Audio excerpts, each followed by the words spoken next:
What's up, Valyntpreneurs? This is Dan, CEO and founder of Valynt Digital. And I'm Makayla Mitchell. And if you're a first-time listener, this is a volume of podcasts that we talk about everything business, success, but ultimately how to kick ass in life. I kind of fucked that up a little bit, but let's keep going. No, that was good. It's a new intro. Yeah. Today we have a special guest with us. Yes. He is a videographer and photographer that has made himself well known in the DFW area, but not only that, throughout the U.S. and even spent some time in Europe. Wow. He is an official Luminix creator, official Prism Lens affiliate. Actually, he is the director of DIY Film, the direct documentary of the rise and fall of punk rock, featuring names like Rick DeVoe, Mr. Brett of Bad Religion, Fred Armisen, and many others that can be found in the Punk Rock Museum of Vegas. Also interviewed big names like Mod Sun, Rick Thorne, and worked with names like the Dallas Cowboys, Nikon USA, and Golden Chick. It's my pleasure to introduce Joel Herrera. Bro, that's a mouthful. I Jeez, know. you got a lot of shit. She was saying that, and I was like, man, I need to sleep. I was like, God. Well, welcome to the show. Didn't you say today felt like a day off? Yeah, like waking up this morning, like I was getting up at like kind of like a normal time, but I didn't have to load gear. I wasn't like worried about camera equipment because I always make that like trek to the driveway and then back to where like, what did I forget? And I go in, look one more time, I get in the car, go back and look, and I just got to alleviate all that today. Yeah, I hear you. Hey, look, I just want to kind of dive into it if it's okay, but like, Joel, I don't even remember like how we like connected. I want to say it was like through Johnny like 5 years ago, but like, do you remember like how we like initially connected? It was through Johnny. So Johnny Finley's like an amazing editor that that I've been working with for years. And I remember because he'll tell you, he's like, I'm not a DP. He's like, I'm not a camera guy. He's like, I own the equipment just to do the work. Yeah. He's like, but I've got this really awesome client, and I think you're really going to like him, this guy, Dan and Chris. And I was like, all right, cool. And we just started talking, and I think our first few videos, we were actually traveling. I think we went down like, was it Austin or San Antonio? You did go. Mac, you weren't here yet. You No. worried you. Yeah, I remember it was Joel, like you went with me, like Chris was there, and I think somebody else was there, like another team member. Grips and stuff like that I bring out. And we wound up like doing a couple of those, and then it's just kind of like, I don't know. Like I said, I can't think of when it really like kicked off, but it was just like, oh, we're doing a couple of these a year. Yeah. We're doing a couple of these a month. Like, okay, we're doing more in a month. Like, okay, this is cool. Yep. So like Joel, just as a background for everybody that's listening, I mean, we do video production here at Valynt Digital. And I think at that time, Joel, we were looking for like somebody that can just be consistent with us and like work with us on some of our corporate projects. And I think that's, I think through Johnny's introduction is how we met. So yeah, I think that's how it kicked off. Yeah, ever since I've been with Valynt, you have just been the go-to videographer. Even for you've somebody, been here 3.5 years. So. Yeah, even somebody who can offer like insight on, who should we work with that. Do you have any video people, or not video, makeup people, behind the scenes people? So how did you even get started in the industry? Yeah, tell us how you got started. So I started, I went to Full Sail University back in 2008, and I was Wait, what? Yeah. You went to Full Sail? Did you? No, like my best friend went to Full Sail like back in the day. So like, yeah, I know about Full Sail. Like it's a great place for like creators. Sorry to interrupt. But No, you're cool. Yeah, Full Sail is just one of those things, man. But I went back to Full Sail in 2008, graduated in 2010, and my focus was sound design. And I really wanted to do like, it was a dark night, man. Yeah. When that Bat Pod came out and the tires, and it was like, Yeah. and I remember looking that up on YouTube, and it was like a mixture of like pig squeals and lion roars and engines, and like it was to feel animalistic. I was like, that's awesome, like that's cool. So that was my goal. And when I was there, I started boom mopping on like student films and stuff. And so I was like, doing the boom pole and kept looking at the camera department. I was like, they're having the fun, they're making the decisions, they're doing the lights, and they're setting up cameras and stuff. And I was just like, man, picked the wrong path. So when I got back, I had been playing in bands for years, and so when I came back home, I just kind of knew bands and was like, I bought a camera and was like, hey, I'll go back. Yeah. A dude that I was working with, Justin Wilson, we were working on a documentary, and he's an amazing DP. He's a creative director, Charlie Uniform Tango. He was the one that told me, because I was like, dude, I really want to like go to camera. I want to get off the sound. And he was like, buy a camera and tell people you're a DP. Yeah. That's it. He was like, buy a camera and just tell people you're a DP. Can you tell people, sorry to interrupt, can you tell people that don't know what DP means? Right. So he told me to buy a camera, tell yourself a DP, and because I'd played drums in bands in years and stuff like that, I knew a bunch of bands and was like, hey, $250 music video, $500 music video. Yep. And then that kind of steamrolled and extrapolated. And one of my directing partners, Sean Cologne, we got the idea like, hey, we need to do like a documentary. We need to do something that's bigger than us, you know? Yep.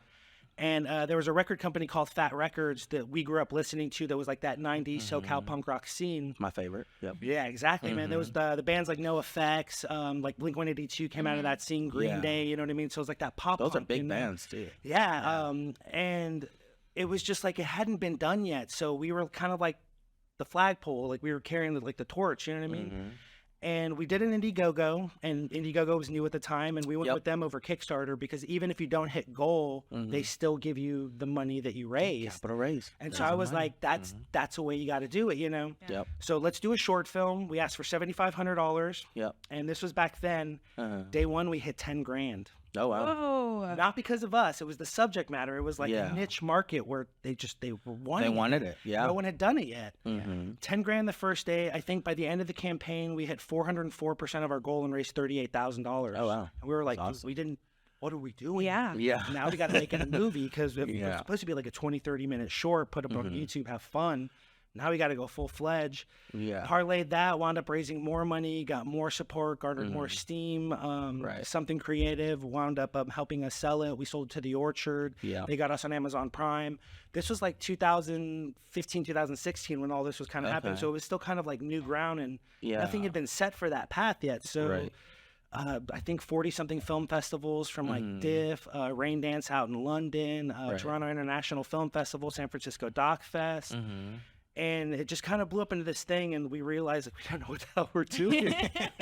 I never picked up a camera before. I picked up a camera like a year before that, and now we're like making a documentary. So yeah, that kind of kickstarted it off, and it allowed me to jump a bunch of steps. And Justin Wilson, who I mentioned earlier, that told me to buy the camera, he had directed a doc prior to that about the Descendants, which was like the 80s punk. So I was like, dude, I want to meet this guy. He's in Dallas. Like, he did this doc that I love. We went and met with him, and he came onto our project, and then it just became Justin Wilson. Now it's Justin, and I was like, oh, he's a friend now. And he wound up becoming the creative director at Charlie Uniform Tango in Austin. And because we had already had this like sleeping in the van and like really shitty hotel rooms, like that, okay, cool, we're kind of glowing up together. And dude, he's the one who feeds me like a lot of my commercial work now and stuff. And then it just like, I guess it was just this weird path. Like I feel like I'm a goo. The goo. I'm just like, oh, cool. Like, oh, Valynt, awesome. You guys are great. Yeah. Well, that's interesting though, because like, you know, not to talk about myself, but like the path is not that different for me too. Like, you know, how I got into like digital marketing, and you know how one connection led to the next, which led to the next. So like I completely understand it. But I'm really interested to know a little bit more, like, since we're talking about documentaries, I know you have some things that you wanted to ask too, but what are some of the things that you're working on? Because look, you were just in, was it Australia? Austria. Yeah. I always fuck Guys, that up. I cannot tell you how many times a month Dan asks me if something is Austria or Australia. It's where a team member might be from. It's where you may have done this. It's South America, South Africa. Like, no idea. They actually, in their gift shops over in Austria, they have this like little like stop sign looking thing that says there are no kangaroos in Austria. And it's hilarious. I brought one of those bag to backs for my wife. She was like, oh, I love it. I think they even have at the airport a specific section for people who booked a flight meaning to go to Australia. Really? Like, you have to help those people. Well, I'm one of those people that need help. Yeah. So.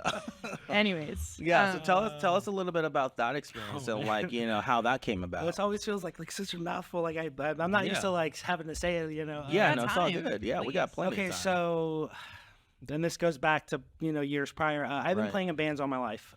Since I was 13 years old, I've been playing in punk bands. Oh, I didn't know I that. still continue to play in punk bands. I'm actually signed to this record label. Oh, okay. And I see you repping today. Okay.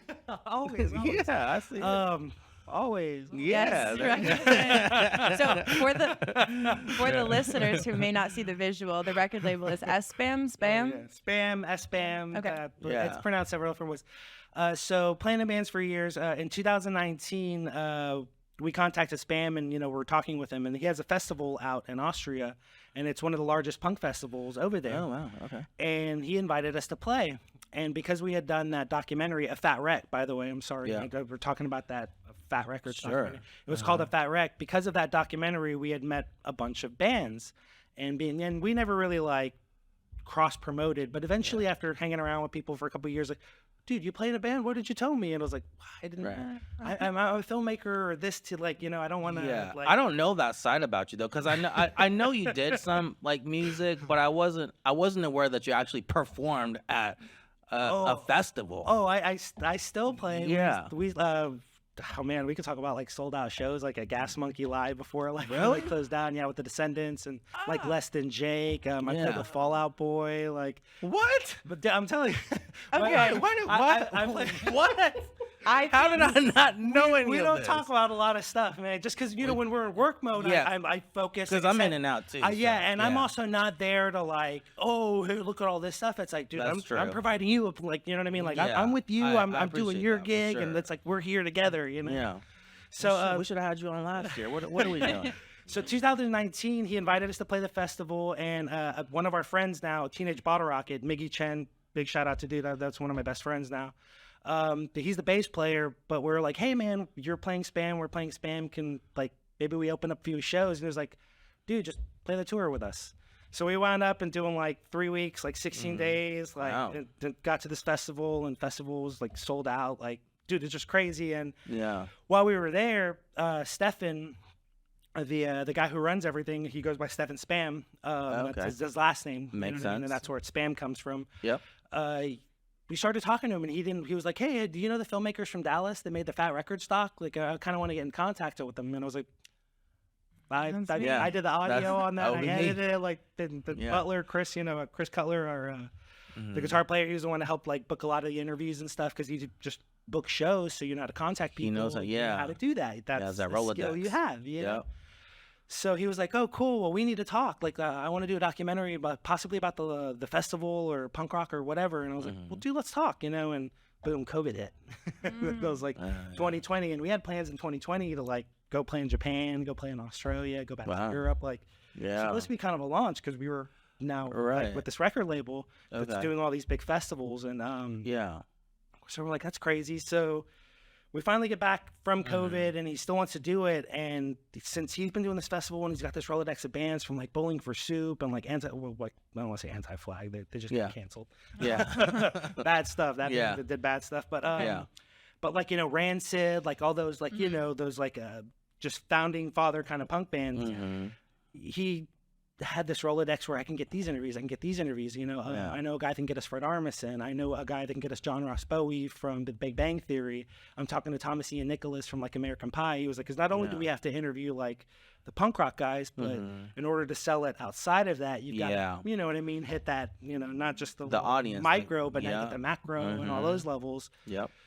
So it kind of snowballed, man, and he kind of just believed in the project, and I don't want to see like threw money at it, but he threw resources at it. You know what I mean? And through resources, we were able to kind of figure out how to get it done. And we spent 3 weeks in Austria last year doing the festival, 3 weeks in Austria the year prior for the festival, you know what I mean, to get that growth from 1 year to 1 year. Last year, it was like a mini Warp Tour. It was like 4,000, 5,000 sold out each day, 3 days. They had the ramps, the dirt jumping, like multiple stages, the food carts. So he's trying to build like something bigger.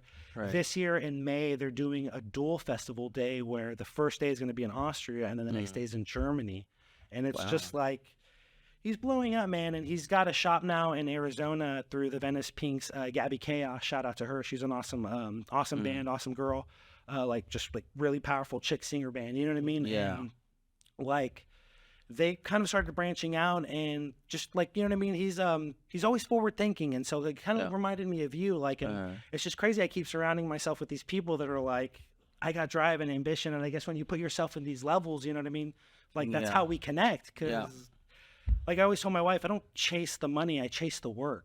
Because you know what I mean, when you start working, money comes, and I just love the projects. I love filmmaking. I love even interviews. I know a lot of like filmmakers, I don't want to do like talking heads or work for corporate stuff, and it's like, dude, I get to practice a skill set. I get to play with my toys. Like I get to pull out the camera. Like why wouldn't you want that?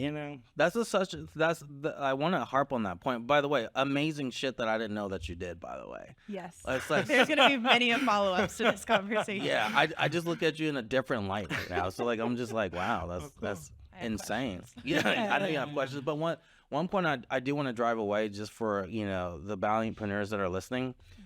it's key for, you know, people like ourselves, right, that are on the path to do something that we really want to do, to like really focus on the project and the work. And like you said, the money just comes if you focus on the work that you really love to do. And that's one thing that I know I harp on here at Valynt, and that's been our pathway too. So man, I connect with you on that 1,000%. I think we've even shared that in emails, because like I know we've even talked, like, you know, like correspondence, stuff like that. Yeah. And like, I think I finally expressed to you that I never really looked at you as like a client. Like, I always looked at you as like, this is like, I started like a friend, feeling like these are our clients, you know? And Yeah. like, They are. like, when you come to me and I'm like, dude, awesome. Like, who are we working on today? Is it this champagne company? Is it this tequila company? Is it the Mile High company? Like, you know, what's going to be today, man? Oil and gas, or, you know what I mean? And like, and it's really cool because you put me in another like avenue to where I'm working with people that I normally probably wouldn't work with. Because, you know, I've worked with Mary Kay, I've worked with the Dallas Cowboys, I've worked with major brands and stuff. Yeah. But you work with these like the same kind of like I guess, like, I don't want to say visionary, or you know, I don't want to, like, you know, but yeah, you know, sure. like, someone that has like a goal, a path, and like, hey, here's my A, and this is where I want B to be, and this is where I want C, and you know, it's silly to do that, but you know, I do the 3-month goal, the 6-month goal, the year goal, the 3-year goal, you know what I mean? Because those are the metrics, and that's what I love working with you, is because like when we do stuff, there's metrics and for sure progress. I see that as progress. Yeah. That's fun. Yeah. That's fun to me. I don't know why. That's Yeah. fun. No, it's good. Like the idea of, you know, writing down your goals is a big conversation between us. It's something new that I've started doing since I've met Dan, but it's definitely been helpful. And then also the point you made about like surrounding yourself with certain types of people. Like if you're around more people that are successful, like you're going to be more successful too. If you surround yourself with losers, you're probably going to also become a loser. Like Drive. So the first band I ever played in, like, well, I started friends bands, but the first band that I ever like gigged in, that like I got paid to play, and like, you know, I mean, that kind of thing. It was one of those message boards at Guitar Center, you know, where it's like looking for a drummer, top 9, like 90s alternative. Must be 21 and older. Must blah blah blah. Dude, I was 17. Like, they called, showed up. They're like, "You're a little young, man. I look a little young." I was like, I just look a little young. First audition, like, made it through. End of the thing, they're like, "Dude, join in. Like, blah blah blah. We can pay this much per gig." I was like, "All right, cool. By the way, I'm 17." So the first gig I had with them, Deep Element, the Sandbar, which was no longer there. Yep. I know what you're talking about. Like, I've been there before. And it turned into like Lesure's, like something else, but had that top rooftop where the bands play. I wasn't allowed to go into the bar, so my dad had to drive me. We load in my drums, and I get in, and then I had to leave, and then we go to Angry Dog, and we sit there for like 2 hours. We like eat a little food, and then I go in, and I play. And as soon as I play, I have to take my stuff and I have to leave again. Oh my god! Oh man, that's like something from the movies, though. The band was kind of pissed, but they were like, oh, "Man, like, you're good, so like, go ahead and play." Because I've been playing drums since. I have a picture, and I can show you. I guess I gotta find it. I was sitting behind the kid at 3. My mom's a drummer. My dad's a bass player. And my other brother's like a percussionist drummer. So you come from a music like badass. My mom is the one that taught me stick twirls. You know, like the 1 and the 3. Really? So, like, you play like 1, 2, 3. You know what I mean? So I have that background. So it's just always been there. You know what I mean? Like I always laugh because I only have done 3 things in my life. I know how to play drums. I can skate because just from the punk rock stuff. And I play with video cameras. There you go. So like out of those 3, like, you know, like where does your passion line out? Like what is your focus? I mean, obviously, like I see you doing documentaries, but then I'm kind of getting like you still like that music scene. I mean, you're there. You're still in there. So I don't know when this is dated, or you know, you can cut this out. But February 9th, I'm opening up Granada Theater with Teenage Bottle Rocket. So you guys come out. I'll put you on the list. What? Get me the invite. Okay, so I'm available that day. Wait, that's so much fun. I think this episode should be out before then. I mean, I don't know what date is today. Yeah, that's awesome. Today? Oh yeah, it'll definitely be done by then. For sure. Cool. Yeah. So, but that's gonna be a lot of fun. So.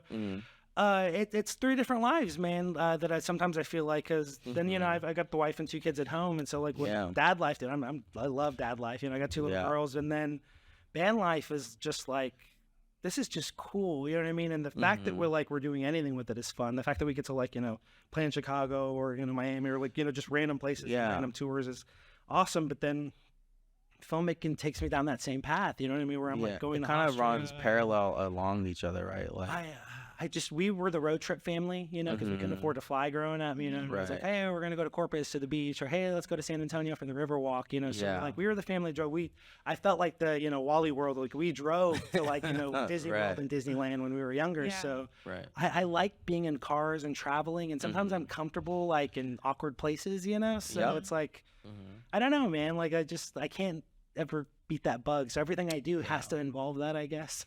I understand that. How old are your 1,000%? How old are your girls? I've got a 4-year-old and a 2-year-old, and that's one of the reasons why I was slightly late. We're potty training right now, and that's just like little girl, go in. The real life problems. Yeah. Real life challenge. Yeah. I mean, we've talked about this before, but I think it's so cool that like a lot of people will look at, you know, if you start a family, it's like the end of your career. Like you have to pick one or the other. I mean, Dan talks about like how his focus has always been business first, and then like a family like is a possibility later. But like I love that yours You're is the a little same though different. too. You're a big family guy, because I know how you are with your mom and your nieces and stuff like that. Yeah. Like, I'm right there with you, and it really is kind of a balance, because like it's hard. So that tour that we did in 2019, like when we left, we had booked that a year prior. Those type of things. Yeah, they're way in advance. Yeah, we're going back in November, like at the end of October into November. We're doing another tour and playing the fall edition of Spam. Nice. So like you have to plan that stuff out ahead. Plane tickets are cheaper, you know what I mean? Rental gear. Shout out to Bill Bimetal. He's our TM over there, our tour manager when we go. But like, you have to like do that. And so that first tour that we were going over in 2009, we had booked that, and in between that time, we got pregnant, you know, and I had my first child on March 19th, 2019, and our tour was like 4 weeks later. Oh, wow. So I left for almost 3 weeks, a 4-week, like I came back to like you know what I mean? Oh, yeah. My phone broke at the airport, like all the way to the plane. So I'm like trying to like, you know, FaceTime every chance I get, laptop, like every Wi-Fi signal. And I'm like, we had to talk about that. Like things can't change, because like there's still this drive and there's still this, and I love my kids and I'll always be, you know what I mean, like put them first. But you know, work is work, and sometimes it's just like, I got to go do this. You know? Yeah, there's that balance. I get it. Yeah, yours is a little bit different than mine, because you know, but I understand, man. It's a hard thing. Like even right now, like where we are, like I like Joel, like on some real shit. Like I don't think I missed a day of work this month. Like I've been working every single day, just because of like where we are in our business. And I know you know that feeling. You're juggling multiple projects. You got multiple initiatives.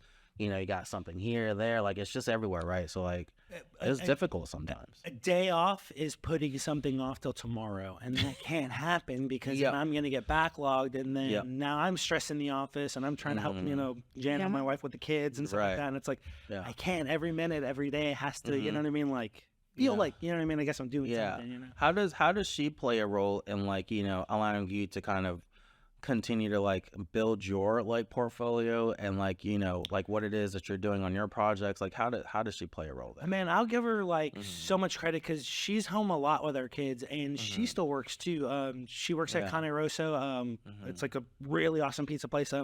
But she used to work there like years ago as a waitress, you know what I mean? And she now just picks up shifts just because, you know, socialization, you know, money exchange, whatever kind of thing. But she's always paramount and foundation, man. Like I know that if I have to do this, like, man, at the end of February, I'm going to DC, because the podcast documentary I'm working on with XTR, NPR hit us up and was like, hey, you know, like we kind of started Ira Glass with This American Life. We've already interviewed like Ira Glass and Roman Mars, you know, 99% Invisible, and like all these like bigger podcasts. But they invited us out, so it's like, well, now I've got to leave for like a week there. Teenage Bottle Rocket, that band I was talking about, because knowing them, they're kind of wanting now to do like a little band mini doc, because they've had some band turmoil. Ray, the singer of the band, and his twin drummer, or his twin brother, Brandon, was the drummer for the band, and he passed away. You know what I mean? It's been 8 years now. I think it's been 8 years. But they went through turmoil, and so they do a tour for Brandon's birthday every year, which is at the end of March. And they were like, hey, man, we want to do this doc. Can you come out with us like 20 days?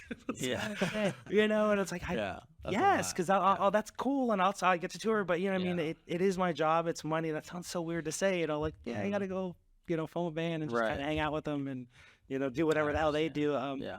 But Jana's always been supportive of it, and she gets her perks. She's a huge Mod Sun fan. Oh, she is? Okay. Yeah, she's a huge Mod Sun fan. I interviewed Mod Sun for a punk rock documentary that I'm working on, DIY. And I got to say, Mod Sun is one of the coolest dudes ever. He is punk rock to the fullest. And not to say that other people that we've interviewed in the doc haven't been amazing, but he's been the one that's like, whatever you need, talk to me. So coming through Dallas, sold out show, you know what I mean? I think Southside Ballroom. And, hey, Mod, we want to come film out. Like, yeah, no problem. Goes past, like promoter, all that stuff, and just completely gets us in, all access, backstage, all that. And, hey, my wife's kind of a big fan. Can, like, dude, I got her. All access backstage pass. Like, she's got to be loving that.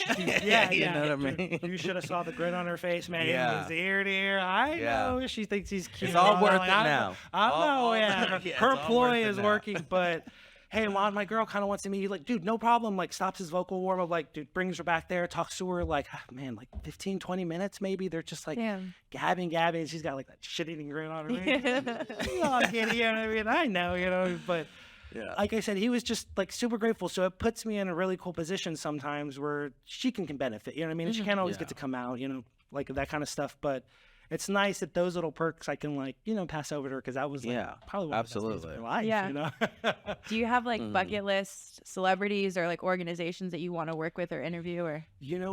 I used to. Okay. Yeah. Have you like checked them off? I used to. So Ray Picard, he is a concert promoter out in California, and he does like Azona Fest with Pearl Jam, and he does Music with Travis Barker. And he's also the manager for my favorite punk band, Wilhelm Scream, which is another documentary I've been working on. You got a lot, man. Dude, I'm telling you, and that one's a couple of years stewing, just because certain things got to be put on the back burner when an opportunity presents itself, and everyone understands, Right. So Ray Picard does Music, and Music is Travis Barker's tattoo and music fest, and that's being a punk drummer. Travis Barker is probably the punk drummer. You know what I mean? No kidding. He's superseded even punk rock into becoming a household name. Kardashian, like my mom knows him, and when my mom knows somebody that's not Tom Cruise or you know what I mean, like that, that's an accomplishment. That says like, a lot. For me, that's my metric. Like, okay, my mom knows him. That's a popular person. Yeah.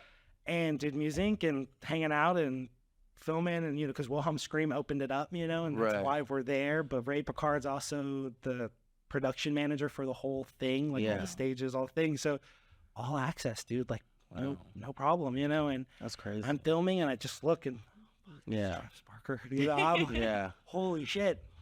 I go up to him, and I'm like, Travis, just don't want to bother you, man. I want to say hi. And he's like, no worries, man. What's up? What's your name?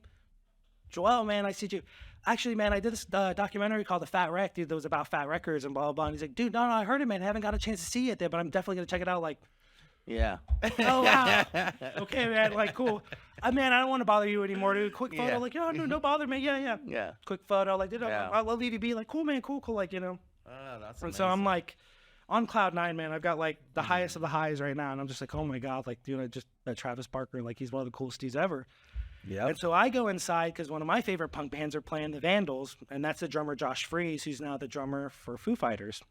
Okay. So I'm here with the Vandals, and that's the band he plays in. He also plays in Devo. And I've met Josh a few times, and he's a really super nice, cool dude, really down to earth. You wouldn't think he plays in mega bands.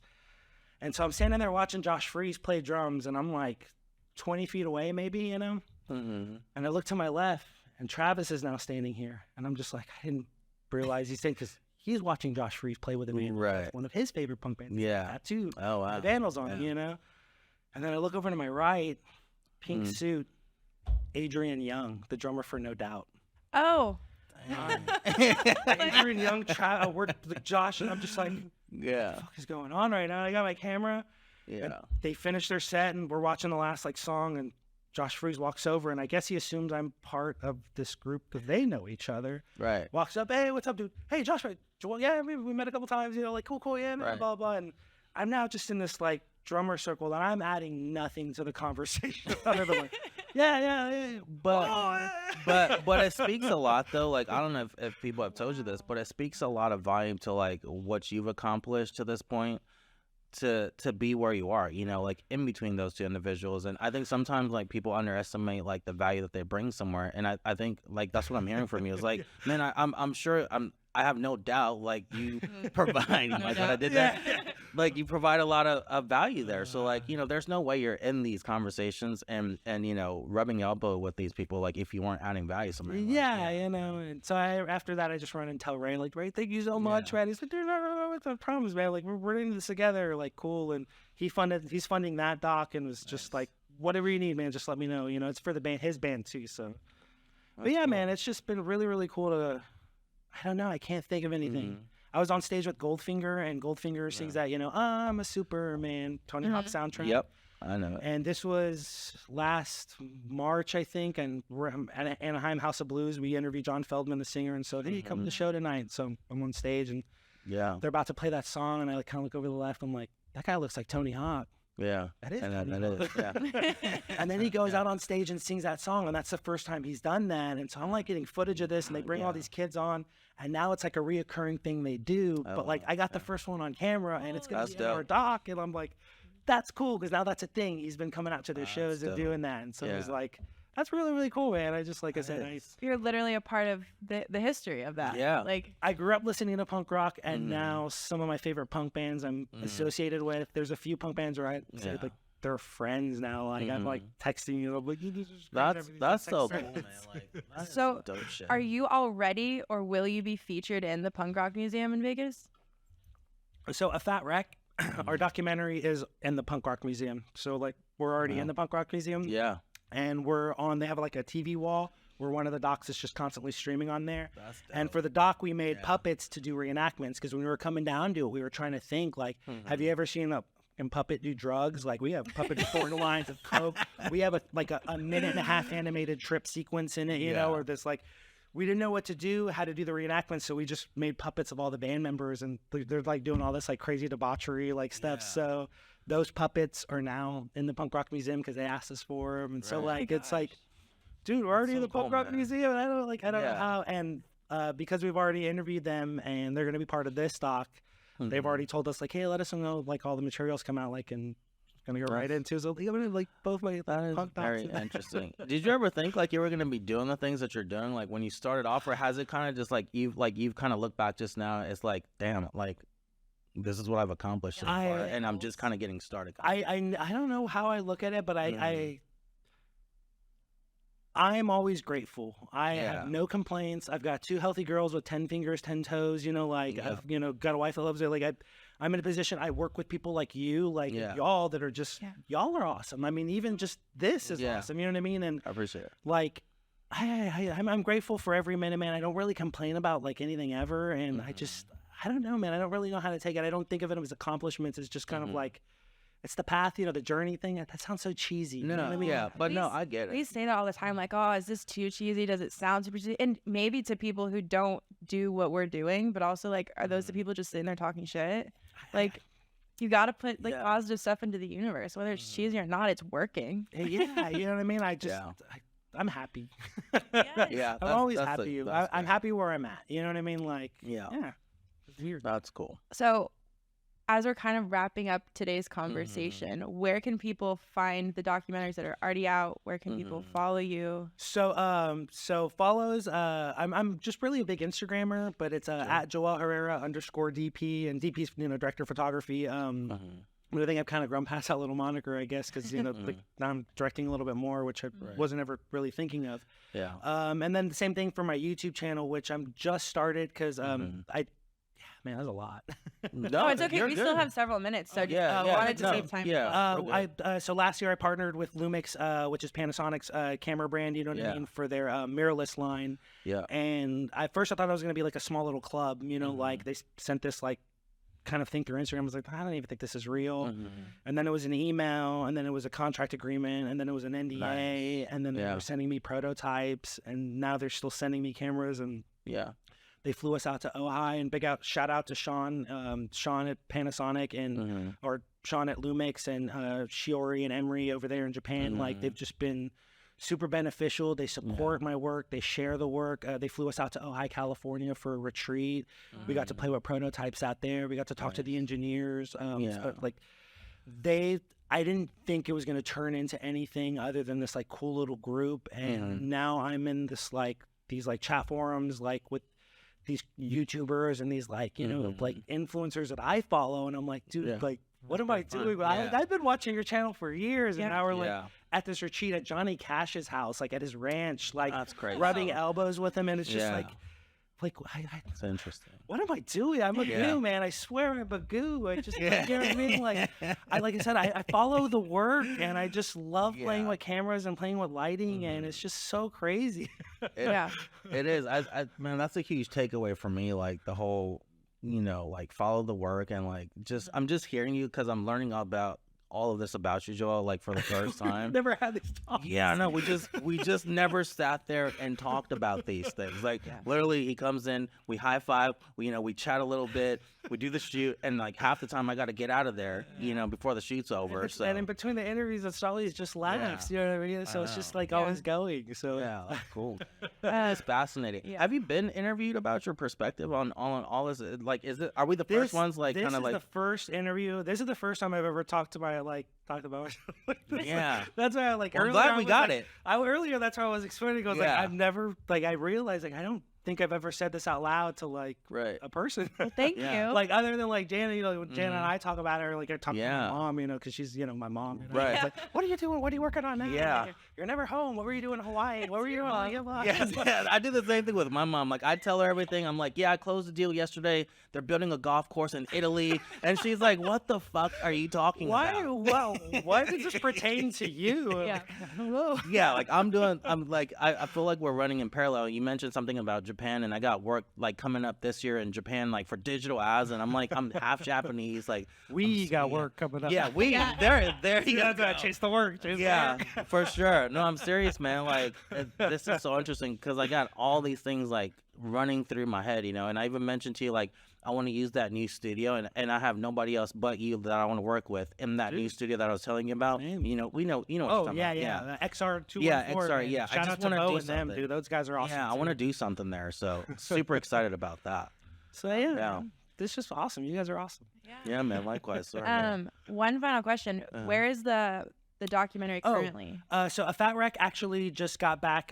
We've just got rights back to it. So if you go to afatwreck.com, I believe we're streaming it right there. And I don't know if it's pay or donation based. I forget what Sean, the director, is doing with that. Yep. But Jeff Kark, one of our other executive producers who we're working with also through XTR and stuff like that, just getting us funding.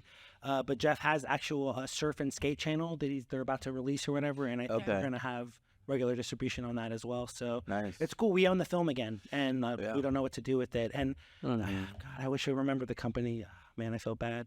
But there's someone wanting to come in and re-release it, and they want to repress it, and they're talking about money and possibly a 10-year anniversary because that'll be coming up in 2026. So there might be a cool resurgence with that. You know what I mean? That's I'm cool. like, that's cool. So we may have to go back out for that one and do some more stuff. Well, no, that's cool, man. I do want to say one thing though. Like I do have like other things that we're doing this year with Valynt. There's docs. I just want to get back into like the media side of things. Like once like the business is set in, I got everybody else like building ads. Like I do want to get into like back into the media side. I've told you, you know, like it's coming. It's just a place I wanted to be in. You're a feature film producer. You just don't know it yet. I hope so.